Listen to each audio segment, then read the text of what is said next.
Hi, Coach. How are you? Good, how you doing? Good, thank you. We will get started with Andrew Gray. Hey, good morning, Ty. Because I talked with you before practice, can you take us through what yesterday's practice was like? I know you said everyone was available, but kind of to the extent to which guys were able to go, just walk us through that. First of all, it was very energetic. I think from the coaching staff, from the players, everyone was excited to get back on the floor, knowing during these tough times, for us to be able to be blessed and be able to get on the court was fantastic. Everybody went through pretty much everything, except for Jay, because he's out. But, guys went through the offensive sets, we went through the defensive sets. Pretty much everyone was on the floor yesterday. What I remember when you were hired, you mentioned you wanted to have your assistants play strong roles in what they could do. Like, I guess what are the roles for Chauncey and Dan and Kenny specifically? Dan's doing a lot of the defense. Kenny is in charge of our player development because he's done a great job, everywhere he's been, and even being a head coach in Brooklyn, player development was always a strong suit in how you develop the young guys and young players, and we've seen how good they've gotten. And Chauncey's just, both offense and defense, player development, finding his way and, trying to find his niche. So, Roy Rogers, he's doing, some of the defense and the big man player development.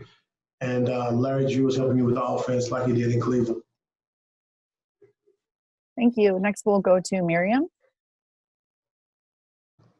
Hey there, welcome back, Ty. Thank you.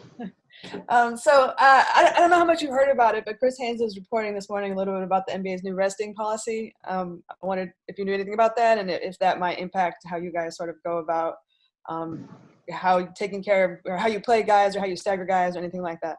No, ma'am, I haven't seen this yet, so I'm sorry. No worries. And then I guess otherwise, Terrence was just saying a lot of good energy in the building and echoing what you said. Specifically, what are you seeing from him? From the young guy? Terrence has been great. I think he put in a lot of, good work this offseason. Even in the bubble, he trained a lot and just was getting better. And you can see in his second year, he's more comfortable. He knows all the plays. He's more comfortable in, who he is as a player. And he's picked up things, very well. So you can see him on the side helping some of the veteran guys, some of the young guys. He's talking to those guys, getting them in the right position. So he's really grown, as a player. His shot has improved a lot. And, looking forward and excited to, get him on the floor this year. Thank you. Next up, we'll go to Cam. Hey, good morning, Coach. I got a two-part question. Hey, not a whole lot. I got a two-part question for you. What traits will be indicative of a Tyronn Lue coach team? And then secondly, how much focus will you as a coach or your coaches put on camaraderie, or is that a responsibility of the players to work on that? Well, for camaraderie, I think it's just more of just being on the floor together. I think talking about last year, which I don't want to do a lot of, just, PG had shoulder surgery, so he was out for the whole training camp, missed the first 11 games. Kawhi was out for training camp. And when PG kind of got it rolling last year, he pulled his hamstring, so he was out again. So I just think being healthy, being on the floor together, that would make up for a lot of the chemistry things that we had last season.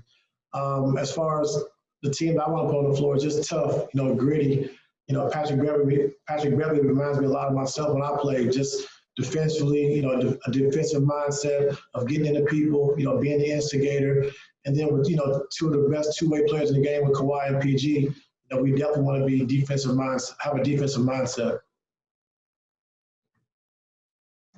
Thank you. Next, we'll go to Ohm. Hey, Ty.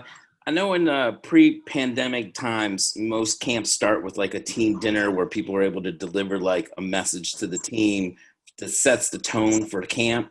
I was wondering, what did you do to kind of replace, if you weren't able to have a team dinner, what did you kind of do to replace that? And what was the theme of your message and your goal to the team to set the tone of camp?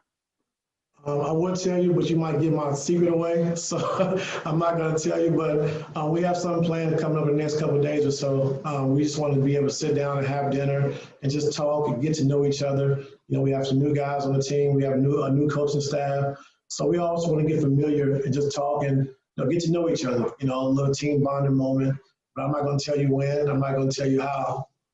Did you already kind of deliver your theme though, as far as maybe your message to the team of, how you want them to play or how you want them to be and kind of set the tone for camp?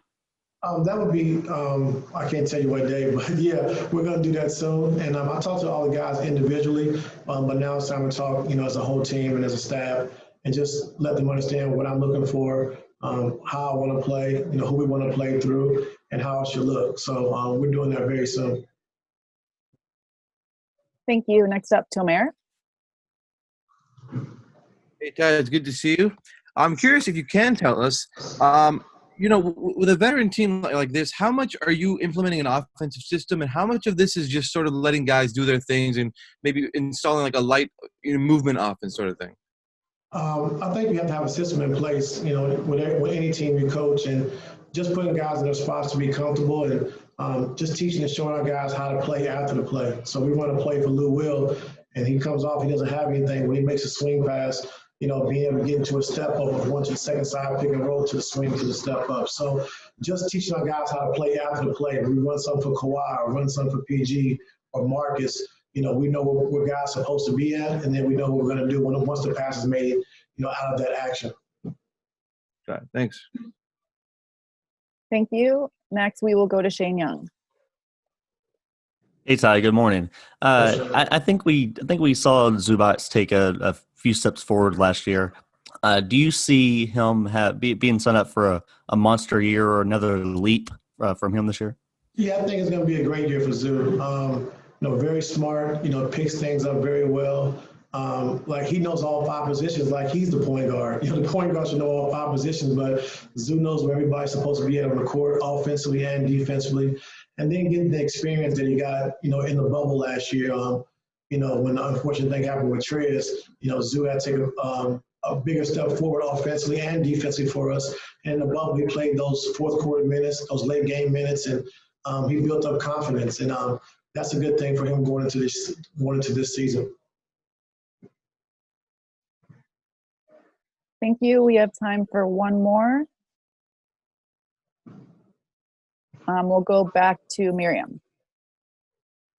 Hey, thanks. Ty, I don't know, but the positive COVID tests in Portland, they had to shut down their facility, and I guess Toronto has had a few too. Does that kind of heighten you guys' awareness and wanting to be safe out there? Does that give you any concern? Yes, we always want to be safe, and we're following the NBA protocol. I think our guys are doing a great job of, staying safe, wearing their masks, washing their hands, not coming in contact with a lot of people. And, it's tough times right now. We understand that. So we just want to just continue to follow protocol, continue to be safe. We want the world to be safe as well. And hopefully we can get through this soon.